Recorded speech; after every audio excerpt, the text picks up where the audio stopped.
Hola, en la sesión de hoy vamos a abordar lo referente a la apreciación probatoria en el proceso penal venezolano.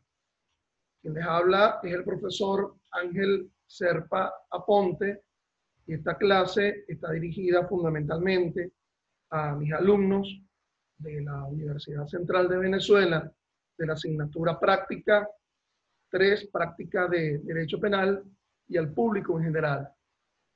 En todo caso, estas clases virtuales de Derecho Penal y de Derecho Procesal Penal se encuentran a la disposición de quien las quiera ver en mi canal YouTube, Ángel Serpa Aponte, a lo cual gustosamente los invito a que se suscriban si a bien tienen. Bueno, el tema de la prueba en el proceso penal venezolano ya había sido abordado en otras de estas sesiones. En otras de estas sesiones habíamos asumido, de verdad los invito a que se suscriban al canal para que lo puedan ver. Habíamos hablado de los llamados bloques probatorios que regula el Código Orgánico Procesal Penal. Este Código Procesal Penal del cual me estoy refiriendo, vigente en Venezuela, en mayo de 2020, desde cuando yo estoy transmitiendo esto, y que ese código orgánico, yo mencionaba los llamados bloques probatorios, bloques normativos referidos a la prueba. Es decir, aquel contenido dentro del código orgánico que está vinculado a la prueba penal, que instrumentaliza las garantías constitucionales, que también guardan su importancia, vinculados a la prueba. Habíamos hablado del primer bloque normativo en el COP, aquel que está ubicado de los artículos del 1 a el 23 del COP, en donde de alguna u otra forma vincula al tema probatorio. El segundo bloque probatorio, el segundo bloque normativo referido a la prueba, es aquello que está ubicado en los artículos del 181, ¿verdad? Aproximadamente al 228 del Código Orgánico Procesal Penal, que es lo que se denomina el régimen probatorio, es decir, la obtención, la incorporación, de la prueba. Y el otro bloque, el tercer bloque probatorio, vinculado al COP, vinculado a la prueba, bueno, está contenido en los artículos del 315 y siguientes del Código Orgánico Procesal Penal, que es lo que define la producción, la evacuación probatoria en el escenario natural, que no es otro que el juicio oral y público, toda vez que así lo establece, pues, el artículo 312, en su parte infine del COP, en el sentido que no podrá realizarse ningún otro tipo de actividad en audiencias previas a la audiencia del juicio, y uno se pregunta, que sean inherentes al propio juicio, y uno se preguntará, bueno, ¿qué será lo que es inherente a la propia audiencia de juicio y que no es inherente, que no puede ser realizado en ninguna audiencia anterior, en ninguna otra oportunidad anterior? Y bueno, la respuesta es obvia, está ubicada frente al tema de la prueba, es la llamada producción, evacuación de la prueba para determinar la fiabilidad de la prueba, puesto que todo lo que está vinculado a la determinación de idoneidad, de pertinencia, de licitud de la prueba, bueno, debió haberse realizado en una etapa anterior. En primer lugar, vamos a tratar de ubicar el tema probatorio en el proceso penal venezolano sobre la base del esquema de la llamada relación jurídico-procesal penal. Ese esquema de la relación jurídico-procesal penal que bueno, que es distinto, ¿verdad? En otros tipos de procesos, pero que aquí tiene una significación vital, capital. Recordemos que se encuentran enfrentados sendos derechos sustantivos, es decir, el llamado derecho público a la sanción, que se expresa a partir de la descripción de ilícitos penales en cuerpos normativos sustantivos, el Código Penal y cuerpos de ilicitud penal colateral.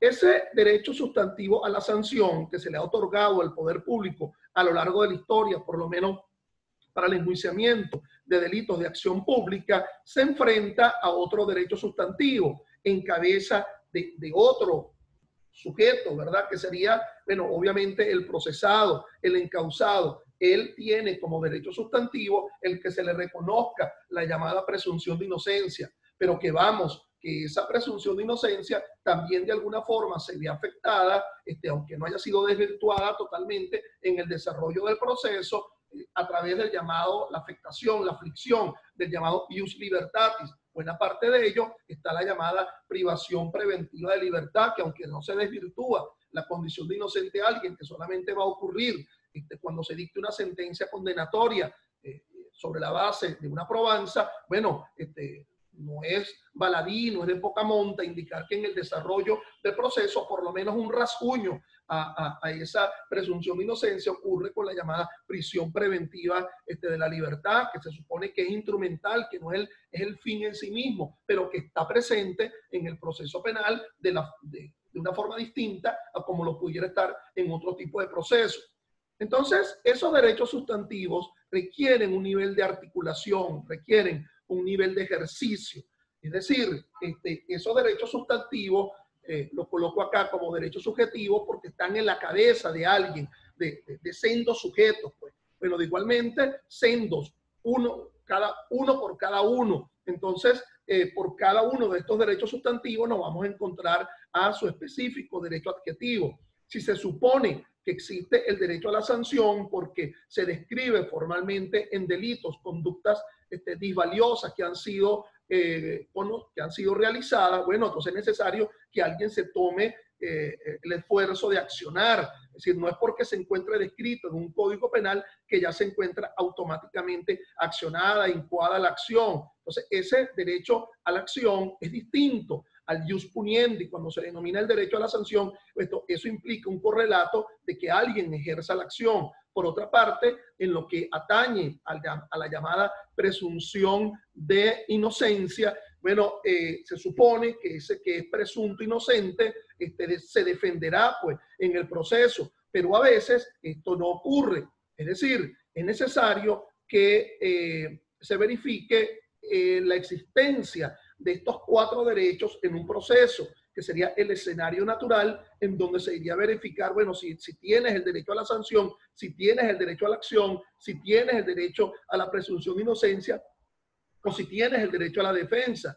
Imaginémonos que, bueno, a lo mejor tú tienes el derecho a la sanción porque se ha cometido un delito que está descrito en una pauta típica, pero te dormiste en los laureles, pues no cuentas con el derecho a la acción porque ha ocurrido la prescripción. Pero por otra parte, yo te permito que tú acciones, te permito que tú acuses, ¿verdad? Que tú imputes, pero lo estás haciendo por un hecho que no reviste carácter penal. En el otro lado, uno podría decir, bueno, tú ostentas la presunción de inocencia y yo esperaría que en el proceso te defienda, pero nada, admite los hechos. Pero por otra parte, a lo mejor se te permite que te defienda, pero te estás defendiendo frente a un hecho que francamente se ha revelado que has cometido. O sea, de presunción de inocencia nada porque se ha desvirtuado como tal. Todo ello tiene que realizarse en el proceso. Entonces, uno pudiera decir, bueno, el que tiene la titularidad de la acción penal y el que se defiende accede al proceso de igual forma, atendiendo al principio del nemo iudex sine actore, en el sentido de que el titular de la acción penal es quien indaga el proceso. Y realmente en el proceso penal venezolano no es solamente el titular de la acción penal quien accedería a ese proceso, sino que el defendible tiene necesidad de acceder a ese proceso aún en las etapas iniciales, porque, bueno, prueba, evidencia de ello lo tenemos frente a la llamada prueba anticipada, la realización de la prueba anticipada de quien simplemente es investigado. Entonces, aun cuando no haya sido imputado, las excepciones en el artículo 28, 4, literal C, en donde se nos dice que aún habiéndose interpuesto la denuncia, la querella, sin que haya sido admitida la denuncia o la querella, yo tengo la posibilidad de oponer excepciones para atacar esa denuncia o esa querella que es por un hecho que no reviste carácter penal. Ese proceso ha de ser asumido digamos, ese proceso como escenario natural para debatir la existencia de cada uno de estos derechos, viene de la palabra latín, pues procedere, ir hacia adelante. Pero ese proceso tiene que ser asumido por alguien que ostente jurisdicción. Aquí lo que me importa es el concepto procesal de jurisdicción, es decir, la potestad de administrar justicia por parte del juez. Ahora, todo juez tiene potestad de administrar justicia, pero se requiere que esa potestad de administrar justicia sea competenciada. Es decir, se dice que la competencia es la medida, la variable de la jurisdicción. En el proceso penal venezolano, bueno, tenemos 5 variables competenciales. Es decir, o se es competente en razón de la materia, es decir, lo es porque le corresponde la competencia material del establecimiento de la responsabilidad penal, o se es competente en razón del territorio, bajo la potenma, bajo la aforisma, de que es competente el juez del circuito judicial en donde se haya realizado el delito, se es competente en razón de la persona, en el entendido que hay que verificar si existen fueros procesales, es decir, prerrogativas de enjuiciamiento diferenciado, y si no hay fuero procesal en cabeza de ese procesado, entonces será enjuiciado por la llamada jurisdicción ordinaria y no la jurisdicción especial. También hay que verificar la llamada competencia en razón de la función, porque hubo la llamada división del trabajo jurisdiccional y se le atribuye funciones específicas en función a fases procesales a los jueces, por lo menos de primera instancia, juez de control, asumiendo la fase preparatoria e intermedia, juez de juicio, la fase de juicio, juez de ejecución, toda vez que se ha dictado una sentencia condenatoria definitivamente firme y hay que ejecutarla. Y finalmente la competencia en razón de la conexión, verificar si no hay hipótesis de conectividad que permitan la acumulación de la causa. Bueno, todo ello en una perspectiva, digamos, objetiva, pero también se requiere una perspectiva subjetiva, que sería verificar si ese juez definitivamente conoce el derecho y que puede serle cuestionado la falta de conocimiento del derecho por vía de los recursos. Bueno, todo esto se ensambla, ¿verdad? Se sustenta en 2 principios. El principio de legalidad sustantiva, en la cual, bueno, ese hecho tiene que estar descrito en una previa pauta de ley. Y el principio de legalidad adjetiva. Todos estos actos procesales tienen que estar regulados en previa pauta de ley adjetiva, Código Orgánico Procesal Penal. Pero obviamente que todo este esquema de la relación jurídico procesal penal se sustenta en las pruebas. Es decir, todo ello tiene que ser un atributo de demostración, de acreditación. No es solamente porque esté expresado en una pauta de ley o porque se supone que el juez conoce el derecho, el llamado iuria novi curia, vamos a aceptar. Es decir, ello se requiere por la vía de una demostración. Ahí las normas dentro del Código Orgánico, dentro de la propia Constitución, a partir del 49.2, la presunción de inocencia solo se desvirtúa con prueba. Entonces, si incorporamos dentro de esa relación jurídico-procesal penal la existencia, la necesidad de la probanza, ciertamente el tema de la prueba es capital, es fundamental frente no solamente al establecimiento de la relación jurídico-procesal penal, sino también frente a la propia existencia del proceso, que es lo que de alguna forma cualifica, es el sustrato fundamental de dicha prueba. Entonces, bueno, ello pasa, en primer lugar, por las llamadas oportunidades probatorias. ¿Qué dice allí, señores? Bueno, a lo mejor alguno de ustedes me responderá, Ministerio Público. No, señores, no dice ningún Ministerio Público. Es lo que dice son medios de prueba. Al final del camino, nos vamos a encontrar que esos medios de prueba se transforman en P. ¿Qué es eso de P? Ah, muy bien, hicieron la lección, en pruebas. Se transforman en pruebas. Hay un recorrido a lo largo de ese proceso, ¿ok? A partir de los cuales el medio de prueba se transforma en prueba.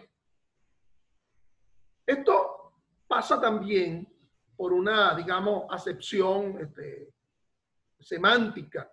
de lo que se entiende por medio de prueba. Hay algunos que establecen la idea de que el medio de prueba es el vehículo que transforma, que incorpora la prueba en el proceso. ¿Ok? Entonces,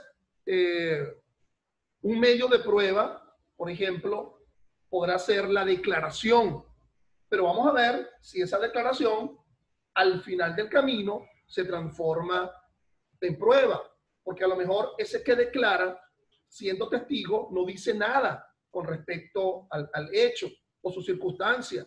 A lo mejor ese medio de prueba es un documento, pero a lo mejor al final del camino ese documento pues no nos dice nada con respecto al hecho.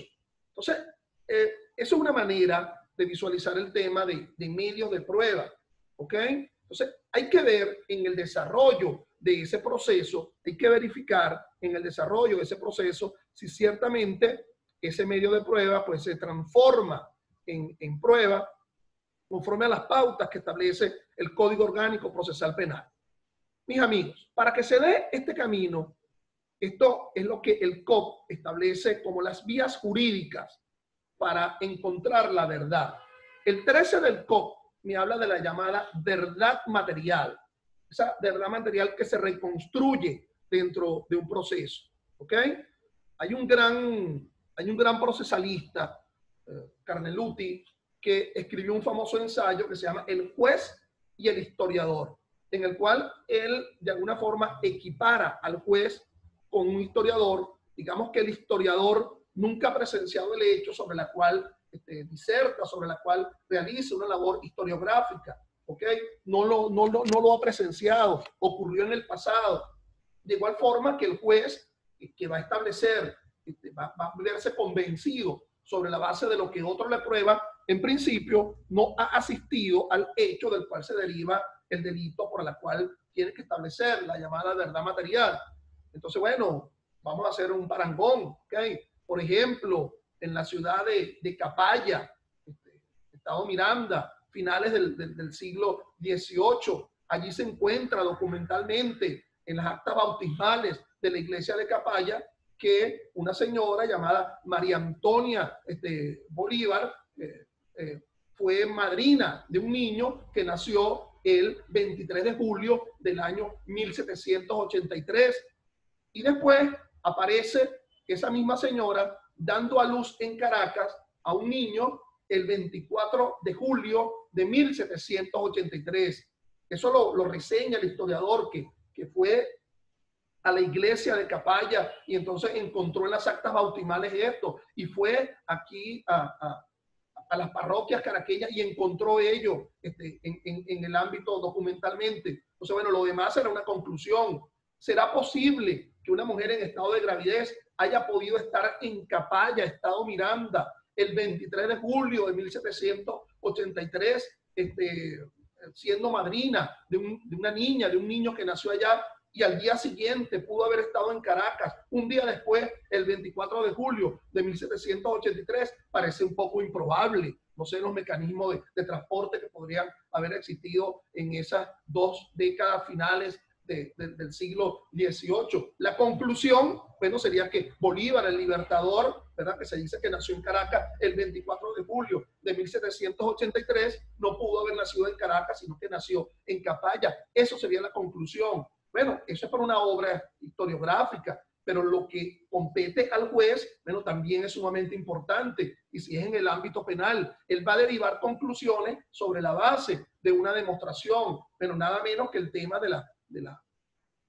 impunidad afectando a la víctima, o bien sea el tema de injustas sentencias condenatorias si ello no ha sido demostrado de forma eficiente. Por ello, esa equiparación entre el llamado juez y el historiador que hace la escuela clásica italiana. Entonces, bueno, estos medios de prueba, digamos, para transformarse en prueba, van a pasar por una serie de tamices, ¿ok? Lo que yo llamo una serie de alcabalas. La primera de esas alcabalas para esa transformación del medio de prueba en prueba es la alcabala de la licitud, ¿ok? Esa licitud que está descrita en el artículo 181 del Código Orgánico Procesal Penal. Es decir, las llamadas hipótesis de licitud que se describen en dicho COP, ¿verdad? De licitud de la prueba y que están vinculadas a formas contrarias a la ley o contrarias a la Constitución en la obtención, en la evacuación, en la apreciación, en la producción de la prueba. Esas hipótesis que describe el 181 del COP, indebida intromisión en la intimidad, tortura, engaño, coacción, y que en otras de estas sesiones yo le dije que habría que vincularse a la primera hipótesis de ilicitud probatoria, que es la que está descrita en la propia Constitución, cuando en el 49.1 establece que no podrá ser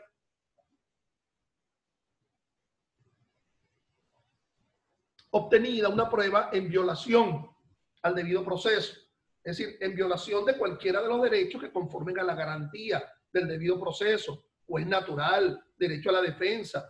Se produjo una prueba ante un juez que no era el juez competente, bueno, se está violando el debido proceso.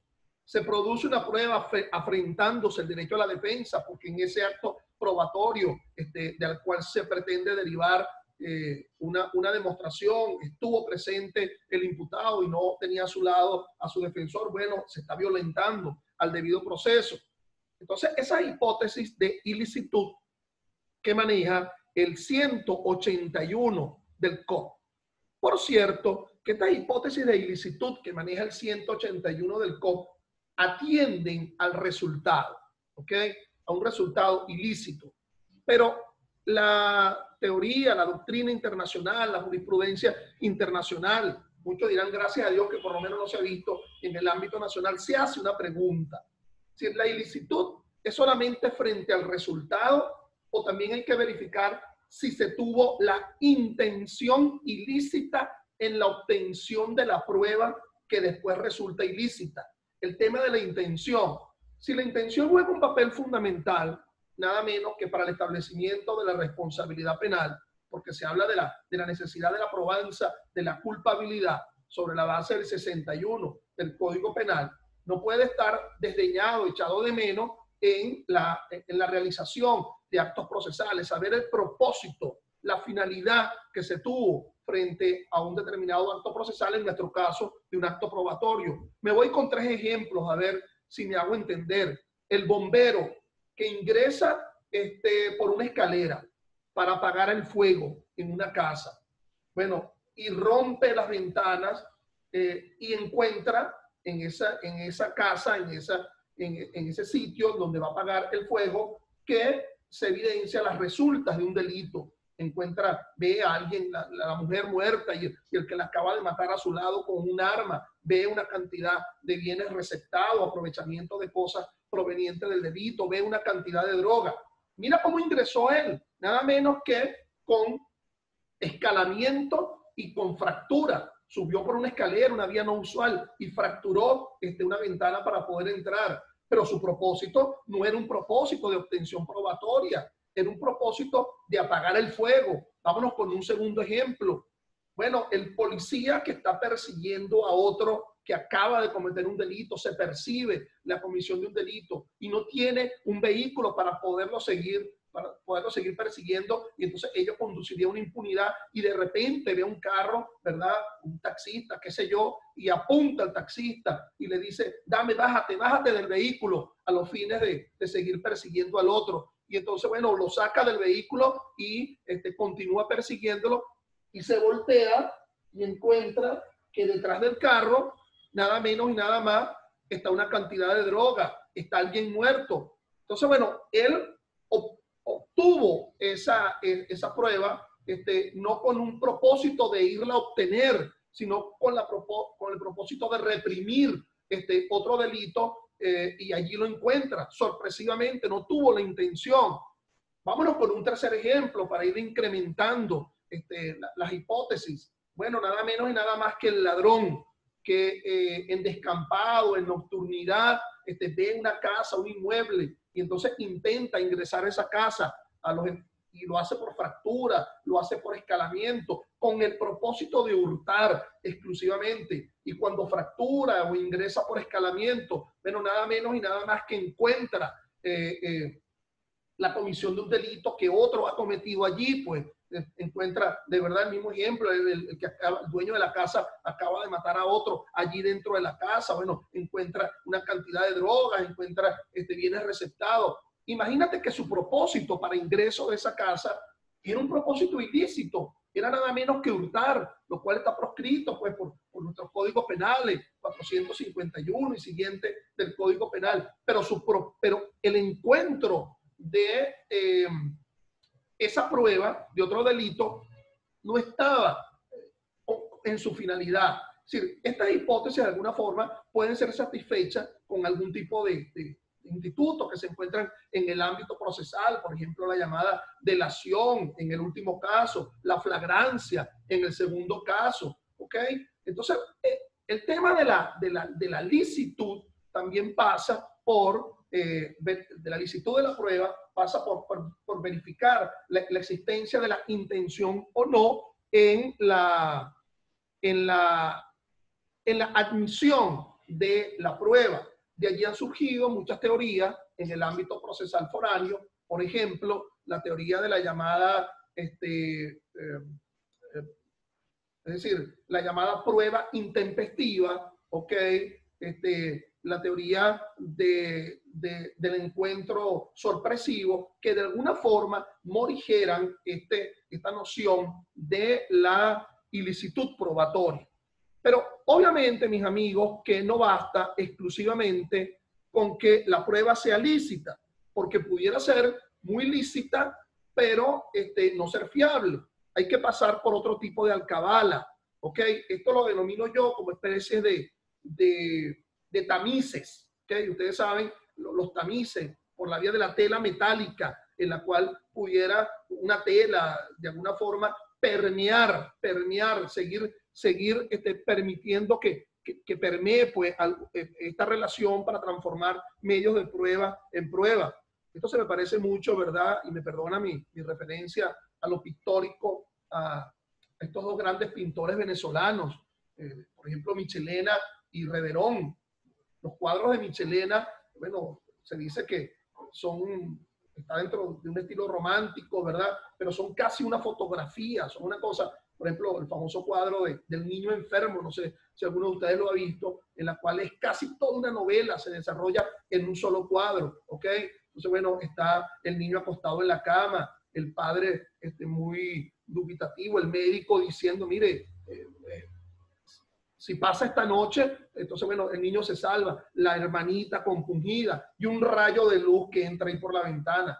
En cambio, Reverón pintaba como con una especie de tamiz, como una especie de filtro, pareciera que sus cuadros fueran vistos a través de una tela metálica. Bueno, lo mismo pudiera ocurrir acá frente al tema de la permeabilidad en la cual se va transformando, va permeando este paso del medio de prueba a prueba.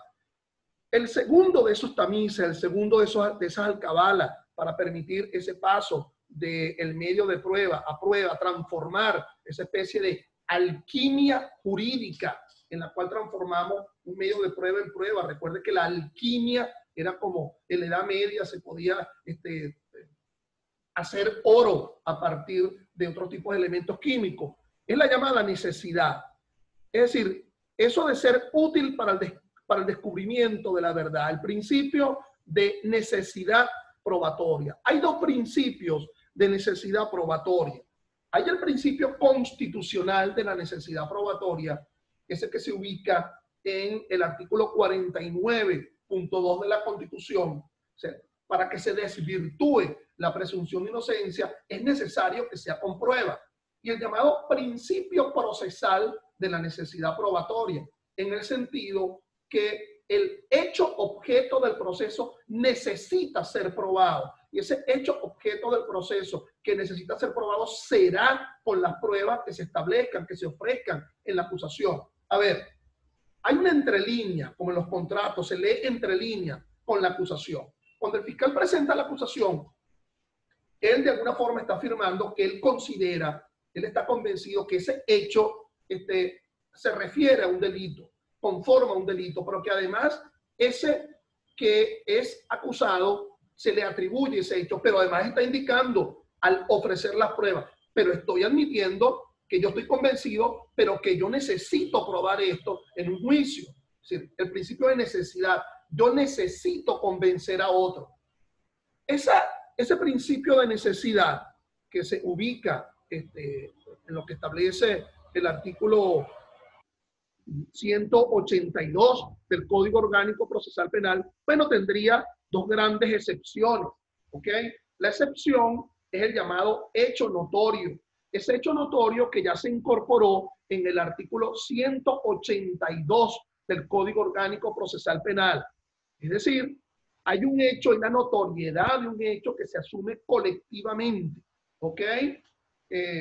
Por ejemplo, mira, ahorita no recuerdo en qué ley se establece que el escudo, el himno, la bandera son símbolos nacionales, pero es un hecho notorio entender que lo es, porque todo el mundo lo asume. Es un hecho notorio que nos encontramos en mayo del 2020 bajo una pandemia. No tengo a lo mejor la precisión de datos científicos, pero la notoriedad se evidencia. Pero también se habla del llamado hecho notorio comunicacional. Ese hecho notorio que la notoriedad se verifica a partir de una difusión por los medios. Entonces, ambos están descritos en el artículo 182 del COP.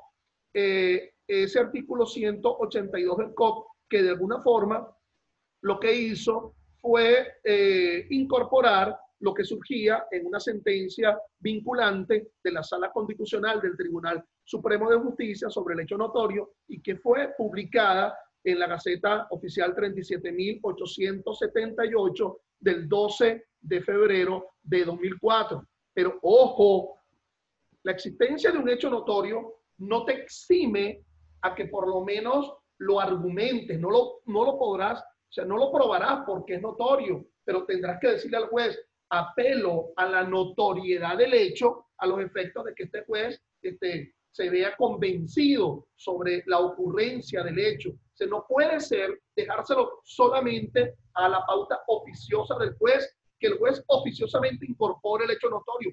Alguien tiene que alegarlo. La notoriedad es de alegato, aunque exima la probanza. La otra gran excepción a ese principio de necesidad probatoria, que sería como una especie de segunda estación para transformar el medio de prueba en prueba, son las estipulaciones que están descritas en el artículo 184 del COP y que casi es novísimo en el ámbito procesal penal. Por ahí malamente se dice estipulación de la prueba. En realidad es estipulación del hecho. ¿Qué es lo que significa? ¿Qué es lo que nos dice el artículo 184? Bueno, que las partes pueden estipular en no demostrar, en no probar un hecho cuando ambas partes están aceptando la existencia del hecho. ¿Ok? Entonces deciden, prescinden de probar el hecho cuando ambas partes lo aceptan. Aquí en el proceso penal, si estamos hablando de tres partes, ¿verdad? Fundamentalmente por la incorporación de la víctima y su necesidad de que acuda a audiencias, bueno, entonces estaríamos hablando de que esa estipulación obraría en el Ministerio Público frente al procesado y frente a la víctima, los tres reconociendo que ese hecho no necesita ser probado y que por lo tanto estipulamos norma novísima en el COP y que no se encuentra en ninguna otra de las jurisdicciones, otra norma adjetiva en el ámbito venezolano. Claro, lo malo, lo paradójico del 184 es que a pesar de que las partes estipulen, el juez puede decidir, no, me demuestran el hecho, requiero la demostración material del hecho, porque a fin de cuentas, sobre la base de la verdad material, el que tiene que apreciar sería el juez, él tendría que demostrárselo. Entonces, ojo, no confundir el hecho notorio con las estipulaciones. Puede ser que la estipulación no surja por la notoriedad, sino porque estamos aceptando ambas partes. Sí, Pedro mató a Juan, no lo dudo, ¿ok? Eso de, no hay el médico forense para establecer la causa de la muerte, la trayectoria de bala. No, ambos estamos admitiendo que Pedro mató a Juan. Lo que pasa es que tú dices que lo mató por dolo homicidio intencional. Y yo digo que fue en legítima defensa. Lo que habría que demostrar son los elementos o no de la existencia de la legítima defensa o del homicidio intencional. Pero nos aguarda otros tamices, ¿verdad? Y es el tema de la llamada pertinencia, de la cual se le exige al juez de control que establezca sobre el carácter pertinente de la prueba que ha sido ofrecida en la acusación. Bueno, eso de la pertinencia que se verifica en el 182 es que la prueba se refiera directa o indirectamente al hecho o circunstancia. Es decir, el 182 establece la posibilidad de la probanza indirecta del hecho o a través de pruebas indirectas, es decir, de pruebas que no son presenciales, francamente. ¿Qué es lo que se está hablando acá? Bueno, de la existencia de los indicios. Cuando se habla de prueba indirecta, se permite la posibilidad de los indicios. Claro, bajo las pautas de lo que establece la Sala Constitucional y el Tribunal Supremo, que en primer lugar tienen que ser plurales. En segundo lugar, que tienen que demostrarse en el proceso del cual se pretende derivar su uso. Y en tercer lugar, la noción de hecho indicador, hecho indicante, hecho indicado. Es decir, el hecho que se indica con indicios, esos indicios plurales además tienen que ser demostrados con otra prueba. En otras de estas sesiones abordaremos específicamente la noción de los indicios. Entonces, la pertinencia en cuanto a referirse directa, el testigo presencial, o indirectamente, la existencia de los indicios. Cuidado si alguien considera que aquí solamente se prueba con prueba directa y que no existen los indicios porque no está expresamente establecido en el régimen probatorio como si lo estaba en el Código de Enjuiciamiento Criminal. Bueno, finalmente, casi que la última de esas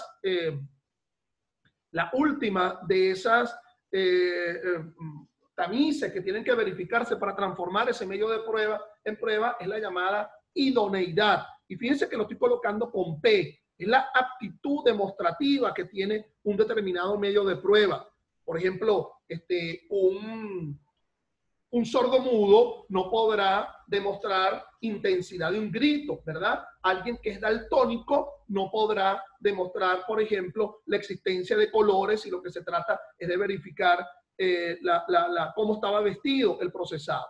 Si todo ello se llega, bueno, llegamos a ese juicio oral y público, porque se supone que cada una de estas cosas tuvo que haber sido verificado por el juez de control frente a la prueba, y al final, en el juicio oral y público, se va a ver si hay fiabilidad, si esa prueba demuestra el hecho o circunstancia, porque aptitud sin actitud tendrá idoneidad al medio para demostrar, pero en el juicio no lo hace. Entonces, bueno, gracias por su atención y hasta una próxima oportunidad.